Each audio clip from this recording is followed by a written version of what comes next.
ये जो क्वेश्चन है क्लास 10th के मैथ्स के एनसीईआरटी बुक, चैप्टर का नाम है एरिया रिलेटेड टू सर्कल, उसी से रिलेटेड ये क्वेश्चन है। ये एनसीईआरटी का ही क्वेश्चन है। देखिए क्वेश्चन आ चुका है 216 में, ठीक है।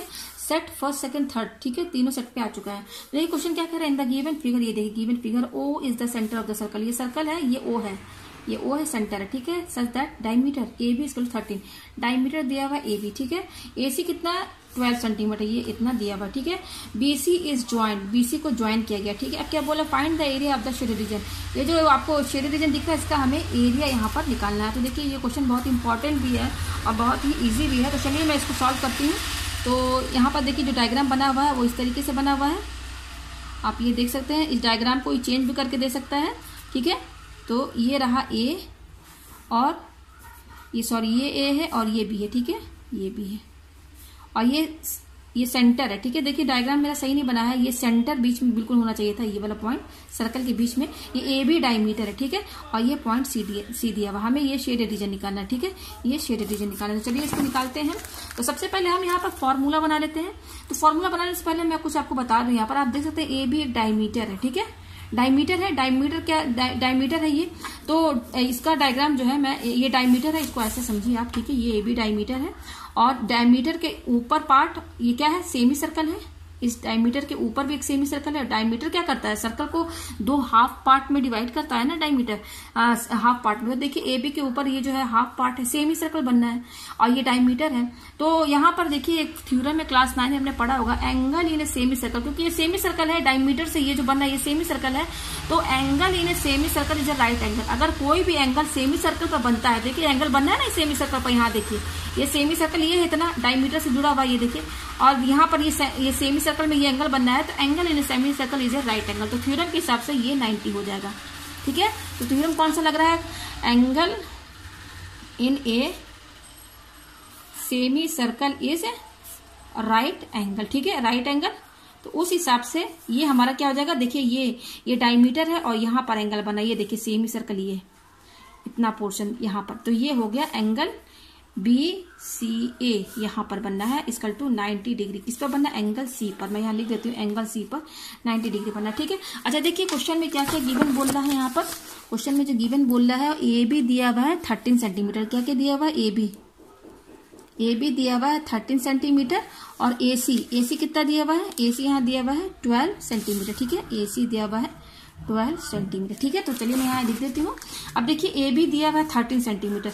तो ये जो डायग्राम है, मैं ये जो ट्रायंगल जो बनना है ना, ये ट्रायंगल ही तो बनना है, A B C right angle बनना है ना, राइट एंगल ट्रायंगल। तो मैं केवल ट्रायंगल का डायग्राम यहाँ बना देती हूँ, वो इस तरीके से बनना है। ये देखिए यहाँ पर बनना है 90 डिग्री। तो ये बी और ये ए, ठीक है। और यहाँ बीच में पॉइंट में देती हूँ, ये क्या है, ये डायमीटर है और ये सेंटर है सर्कल का, ठीक है। अच्छा यहाँ पर ए बी कितना दिया हुआ 13, ये पूरा 13 दिया हुआ, ये 13 है। अच्छा और क्या दिया हुआ, ए सी 12, यानी कि ये 12 दिया हुआ है। ये हमारा कितना दिया हुआ है 12 सेंटीमीटर। तो ए सी हमारा यहाँ पर ये ए सी 12 दिया हुआ है और बी सी नहीं दिया हुआ है। तो ये एक राइट एंगल ट्रायंगल है। तो यहाँ पर ट्रायंगल चैप्टर में आपने पढ़ा होगा, कोई भी अगर ट्रायंगल राइट एंगल है तो वहां पर हम पाइथागोरस थ्योरम लगाएंगे। तो पाइथागोरस थ्योरम यहाँ पर हम यूज करेंगे। तो ये राइट एंगल बनना है। तो राइट एंगल के हिसाब से देखिए ये हाइपोटेनस हुआ, ए बी क्या हुआ, हाइपोटेनस को मैं एच से डिनोट करती हूँ। बी सी क्या हुआ, बेस हुआ, और ए सी क्या हुआ, परपेंडिकुलर हुआ, ठीक है। आप देख सकते हैं ये परपेंडिकुलर इस पर ड्रॉ है, ठीक है। तो पाइथागोरस थ्योरम के हिसाब से क्या होता है, हाइपोटेनस का स्क्वायर इसकल टू बाकी जो रहते हैं साइड, उसका स्क्वायर का सम होता है, पी स्क्वायर और B square plus B square, ये perpendicular square plus base square. तो हाइपोटेनस क्या है, यहाँ पर ए बी है। तो A B square is equal to perpendicular क्या है, A C square plus base क्या है, बी सी स्क्वायर, ठीक है। तो अब ए बी कितना दिया हुआ है, ए बी देखिए दिया हुआ 13 का होल स्क्वायर, ठीक है, इसकल टू ए सी दिया हुआ 12 का होल स्क्वायर प्लस, और ये बीसी का होल स्क्वायर। बीसी नहीं दिया, हम यहाँ से बीसी फाइंड कर लेंगे, ठीक है। तो बीसी क्यों हम फाइंड करेंगे ये भी मैं आपको बताऊंगी, या फिर क्या जरूरत है बीसी निकालने की। तो यहाँ देखिए अब क्या करेंगे आगे, यहाँ पर देखिए ये 13 जब हो जाएगा 169, इसको 2 बार इंटू करेंगे तो इतना आएगा। 12 को 2 बार इंटू करेंगे तो 12 का 144 प्लस बीसी स्क्वायर, ठीक है, ये आ गया हमारे पास। तो यहाँ से हमें बीसी स्क्वायर चाहिए, तो ये प्लस 1, ये 140, इसका साइन प्लस है, ये इधर आ जाएगा। तो इधर साइड आएगा तो क्या हो जाएगा, माइनस में आ जाएगा और ये हो जाएगा BC स्क्वायर। तो यहाँ से देखिए, यहाँ से BC स्क्वायर जो हमारा आएगा इसको माइनस कीजिए आप, तो माइनस करेंगे तो 169 में से 144 तो 5 और 25 आ रहा है। ठीक है, 25 आ रहा है। हमें चाहिए BC की वैल्यू, तो BC की चाहिए वैल्यू, तो ये स्क्वायर हटेगा तो इसमें अंडर रूट लग जाएगा। ठीक है, ये हो गया। तो 25 को हम 5 × 5 भी लिख सकते हैं। तो यहाँ देखिए पेयर बन जाएगा तो एक 5 बाहर आ जाएगा और स्क्वायर रूट हट जाएगा। तो यहाँ से जो BC की वैल्यू आ रही है वो 5 और यूनिट क्या है, सब सेंटीमीटर में है तो ये भी सेंटीमीटर होगा। तो यहाँ पर मैं ये लिख देती हूँ, ये 5 आया। ठीक है, तो ये 5 सेंटीमीटर। ये देखिए ये ट्रायंगल का तीनों साइड आ गया, हमें पता चल गया। ये साइड तो दिया हुआ था, ये भी दिया हुआ था, अब हमने ये भी निकाल लिया। देखिए अब क्यों निकाला गया मैं बता दूं आपको। हमें क्या निकालना है, एरिया ऑफ शेडेड रीजन। तो एरिया ऑफ शेडेड रीजन का पहले फॉर्मूला बना ले हम, एरिया ऑफ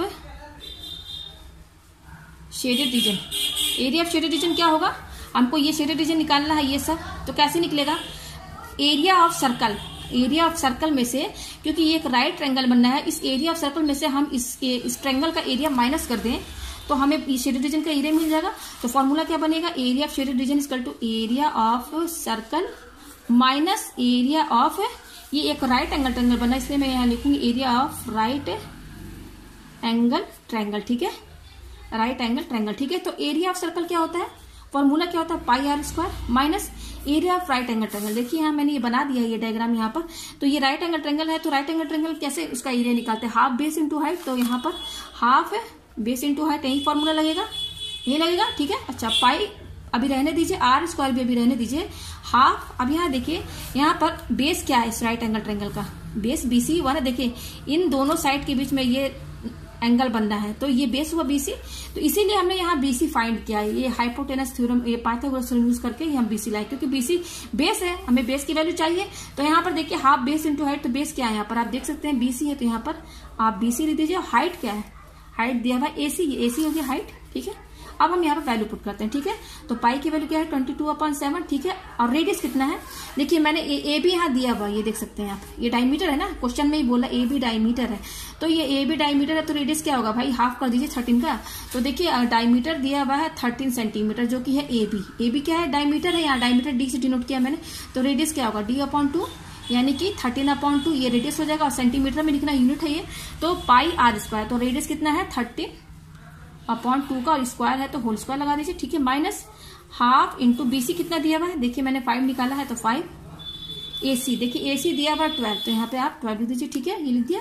तो 2 6 12 कैंसिल, क्या बच रहा है यहाँ पर 22/7 इंटू ये क्या 13/2, उसको 2 बार लिख दीजिए, इंटू 13/2 माइनस, देखिए ये 2 से 12 कट गया तो क्या बच रहा है 5 और 6, तो 5 6 क्या होगा 5 × 6, 5 6 30 हो गया। अब मैं इसको सॉल्व करके आपको दिखाती हूँ। ठीक है, अब देखिए ये कैंसिल हो जाएगा, 2 1 1 कैंसिल हो गया। तो ऊपर क्या बच रहा है 11 × 13 × 13। ठीक है, 11 × 13 × 13 और नीचे क्या बचा 7 2 14 बच रहा है। ठीक है, यही बच रहा है माइनस 30, ये आ गया हमारे पास। ठीक है, तो चलिए अब ये इसको इंटू कर देते हैं ऊपर वाला। तो ये देखिए 11 × 13 × 13 क्या होता है 169 नहीं होता है, सभी जानते हैं, मैं इंटू करके दिखा भी देती हूँ आपको। 3 3 9 3 1 3 1 3 3 देखिए 169 आ गया। अच्छा अपॉन 14 माइनस ये हो जाएगा 30 और इसको अपॉन 1 भी कर सकते हैं, कोई फर्क तो पड़ेगा नहीं। ठीक है, अब इस 169 में 11 है, इसको भी इंटू कर लेते हैं। तो यहाँ 11 है, यहाँ इंटू कर देते हैं इसको। तो 1 9 9 6 1। ठीक है, 9 6 1 और 9 9 6 15। ठीक है, और ये 7 8। ठीक है, 9 6 15 और ये हो गया 8 और ये बचा 1। तो देखिए ये दोनों इंटू करने पर कितना आ रहा है 1859/14 माइनस 30 और अपॉन 1। अब चलिए एलसीएम लेते हैं। तो एलसीएम लेने पर नीचे क्या आ जाएगा 14, ऊपर हो जाएगा 1859 माइनस, अब यहाँ पे 114 जब 14 को 30 से इंटू कर देते हैं, एलसीएम जस्ट ले रहे हैं। ठीक है, तो एलसीएम लेने पे क्या होगा 0 4 3 12 4 0 0 4 3 12 1 0 0 1 3 3 ये आ गया हमारे पास। तो 0 2 और 4 ये आ रहा है 420। अब इसमें से इसको माइनस कर देते हैं। तो 1859 में हम क्या माइनस करेंगे 420, तो माइनस कर लीजिए 420। तो 9 5 में 2 गया 3 बचा, 8 में से 4 गया 4 और यहाँ 1, तो ये आ रहा है 1439/14। ठीक है, और देखिए क्योंकि ये एरिया हम निकाल रहे हैं, आप देख सकते हैं ना एरिया ऑफ शेडेड रीजन, ये पूरा कैलकुलेशन हो रहा है, तो ये यूनिट यहाँ पे लिखते चले जाइए सेंटीमीटर स्क्वायर। अब चलिए इसको डिवाइड कर लेते हैं। तो 1439 है, इसको 14 से डिवाइड करते हैं। तो 14 1 14 0। अब यहाँ पे डबल नंबर हम लेकर आ रहे हैं तो एक बार 0 टाइम्स ले जाएंगे। अब यहाँ पे क्या करेंगे, अब ये 14 है तो 14 3 जा नहीं जाएगा, 14 3 4 12 42 नहीं, ये जाएगा 14 2 जा, तो 2 4 जा 8 और 2 1 जा 2, 14 2 जा 28, 9 में से 8 गया 1 और 3 में से 2 गया 1। अब हम ये क्या करेंगे, क्योंकि अब जाएगा नहीं तो यहाँ पॉइंट लगा के एक 0 लगा देंगे। तो अब ये जाएगा 6 7 4 जा 28 का 8 7 7 और 9, ये 7 टाइम्स जाएगा, ठीक है। 7 जा 14 7 जा 98, ठीक है। तो 10 में से 8 गया 2, ठीक है। यहाँ बचा क्या 0, तो 1 ये आ गया हमारे पास, फिर 0 टाइम्स ले जाइए तो ये जाएगा हमारा 14 8 जा ये 8 टाइम्स जाएगा। तो बस यही तक लेके जाइए, 0.7 तक भी चल जाएगा। तो यहाँ पर कितना एरिया आ रहा है आप देख सकते हैं 102.78 और सेंटीमीटर स्क्वायर कहने। इसका जो एरिया निकला है यहाँ पर देख सकते हैं, एरिया ऑफ शेल्फ डिवीजन, यहाँ पर एरिया ऑफ शेल्फ डिवीजन मैंने निकाल दिया, वो कितना आ रहा है यहाँ पर आप देख सकते हैं, वो आ रहा है 102.78 सेंटीमीटर।